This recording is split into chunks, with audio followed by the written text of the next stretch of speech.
Salford on his comeback game. And Zach Hardacre, 142 metres. For Castleford, Peter Matautia, 185 metres, 4 successful offloads. Greg Eden, 180 metres. Greg Minikin, 143 metres. So, we talked about them making more metres. That emphasises it. Paul McShane, 53 tackles. Do you want to take us through the first of the fan views? Yep, Mark W. said, frankly, Cass were lucky to get those penalties, but given that they accounted for nearly half the points, I'm glad they did. Even with the weather and the Easter hangover, this was one to forget. Yeah. Jen Kay said, couldn't make the game, so it was a TV watch. Sam Powell's suspension in the end meant the fresh legs we needed. Surely our best defensive performance of the season. I went up there at the end because she asked a question. Obviously, me and my Uncle Ian were talking about this on the way back from the game, and we nilled Catalans, but they didn't throw much at us. Cass threw not tons of shape and skill, but tons of endeavour and physicality and intensity at us, and we stopped them scoring any tries. So I'd go along with that, Jen. Joshua's granddad said Cass needs to drop Kendall after yet another defeat. David Kay said, enjoyed the game. Close, tight battle, and we didn't know who would win until the end. Both teams played well. Cass probably slightly better, but Wigan hung in and managed the try. Well done, both teams. Great game. Fat Boy Rob, Cokeheads beats Cass, and Cheats beat Cripples. And Fat Boy Rob again with his Castleford review rather than Wigan game review. He said, it was disappointing not to get over the line, but I can't fault the performance or effort considering the 10 players we had out and the short turnaround with extra travel. I thought we dominated large parts and better decision making on the later plays could have won it. Credit where credit's due to the Drunks. I've heard they had a couple of injuries too, and they tackled our reserve team very well. Coif. And St David said, very good win for the Pies. Thought the key was not conceding a try when Cass were camped in the Wigan half for most of the first 40. Proper good arm wrestle in awful conditions. It was truly awful conditions. I'll give it that. Arm wrestle, one for the purists. Let's just touch on injuries for a second. Let's run through the sides. Shall we run through the sides? So Castleford had their starting fullback. Wigan also had their starting first choice fullback. Well, I'll talk order. Castleford had 4 of their first choice 3-quarter line. 4 out of the 5 first choice players playing. Wigan had 3 out of their first choice 5 players playing in those positions. Wigan had 1 of their 2 first choice half-backs. Castleford also had 1 of their 2 first choice half-backs. So far, Wigan had more players outcast, Rob. Both teams had their first choice hooker in the squad. Wigan had a second hooker as well playing. Both teams had 1 of their first choice prop forwards. Ben Flower for Wigan, Liam Watts for Cass. Wigan had 1 of their first choice second rowers, and they had their first choice loose forward, albeit from the bench. Castleford had their first and second choice loose forwards in Massey and Milner, both in the squad, and McMeekan in the second row, 1 of 2. The only position you would say Cass were maybe a little bit more down on numbers than Wigan was probably at prop forward, because you would argue Joe Bullock is now in Wigan's first choice 4. Whereas you would probably argue that Cass's first choice 4 would be Watts, who played Millington, Moores and Cook / Jesse O'Neill-Feo, who didn't play. However, Mitch Clark was fantastic. So, swings and roundabouts there. But Daryl Powell needs to stop talking about injuries, because his players are going to start using it as an excuse because they're getting on this losing run. So he needs to stop talking about injuries, because the players themselves will start using it as an excuse as well, and that's when you've lost. I feel. So hopefully Cass can get the minds around every team's got injuries, and other teams aren't necessarily using it as an excuse. But in terms of star players for me, Liam Watts continues to go well. He was very good. And Mitch Clark off the bench, he only had short spells. He had 10 minutes before half time, 10 minutes after half time, and 10 minutes at the end. He was brilliant. He was really impactful with the ball. It seemed like he was having every other carry, it felt like, and he was bending our defence backwards every single time too. And Matautia, he looked like the only real threat for Cass. He was close to being dangerous, but not quite delivering, and that's what Rob talks about. I think those last decisions on plays. For Wigan, I think Hardacre, he had a strong all-round game. On Live, I thought, yeah, fair enough. That squirmed out. That you can see why no try, and we couldn't see a big screen, did we, because of the wind? Yeah. Watching it back, I thought he was a little bit hard done by.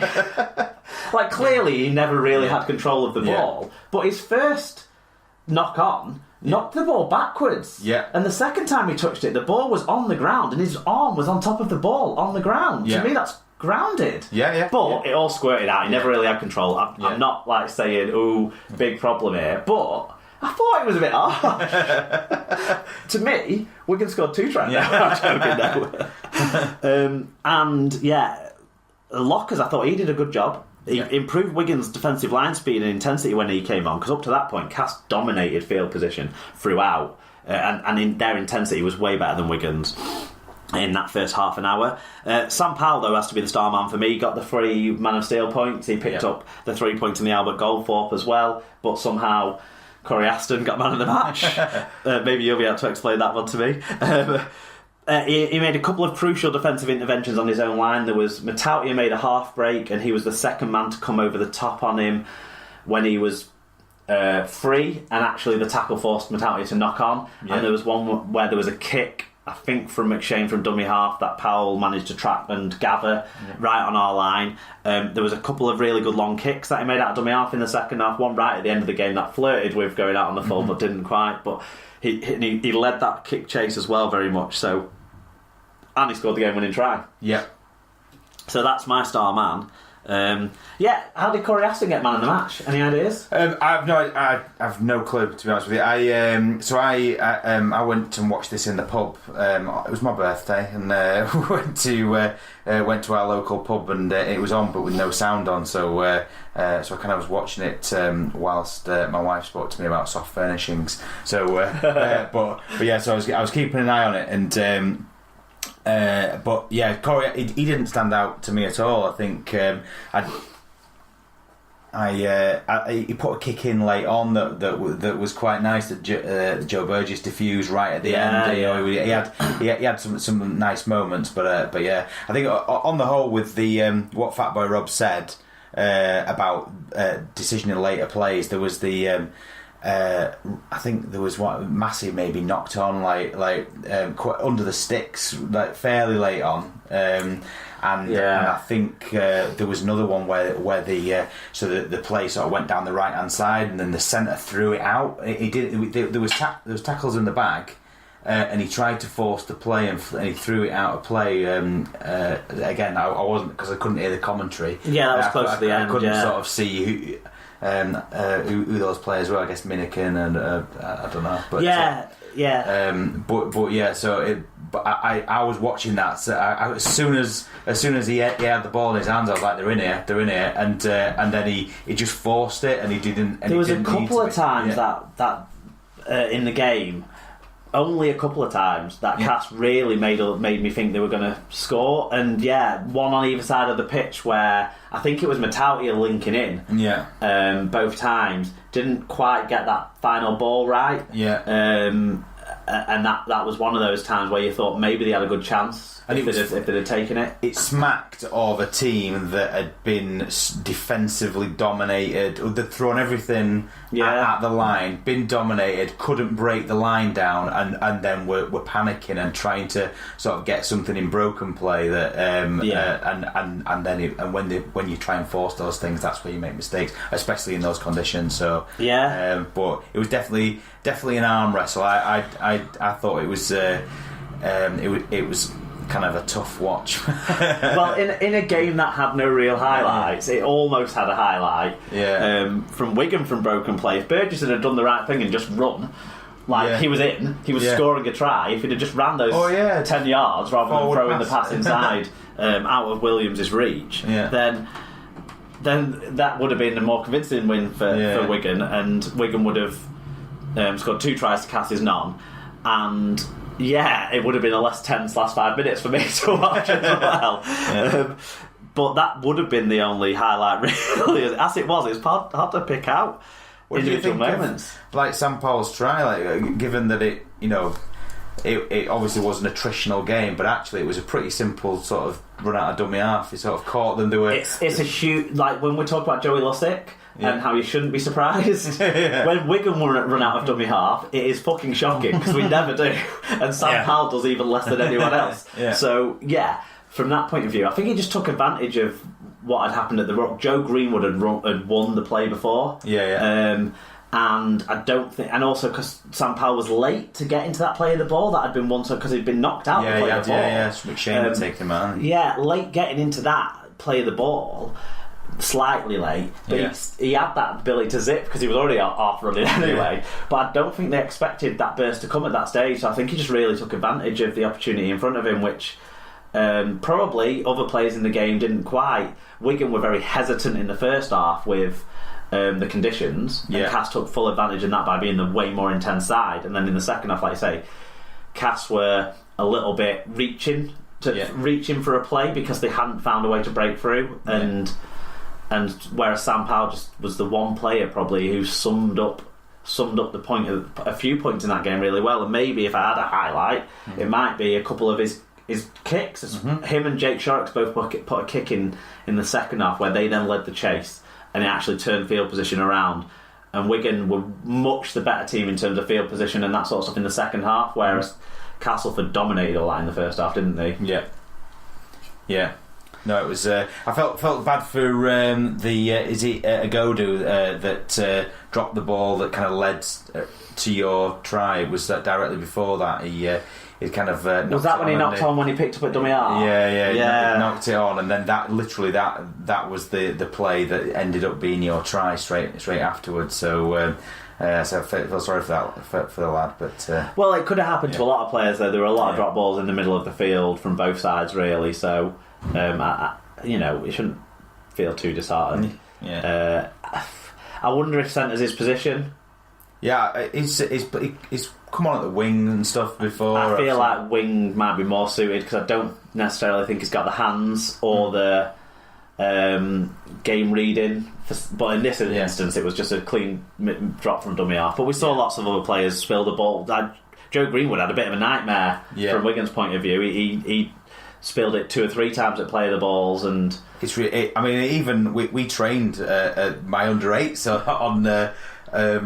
on Wednesday in the rain, and just kicking the ball up and trying to catch it, with no pressure on you at all. It's ridiculous. It's like a bar of soap. You can just, they've got much littler hands than the Super League. I mean, me.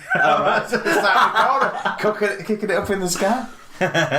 Fair enough. Let's move on to the 4 Sunday games. The first of which we will talk about is Hull FC versus Wakefield. Now, Hull had a slender 14-10 lead at half-time. They managed to complete a relatively comfortable 30 points to 14 win over Trinity in the end. 10,254 were there. Liam Moore was the referee, and I know from reading ahead that we have some comments about Liam Moore.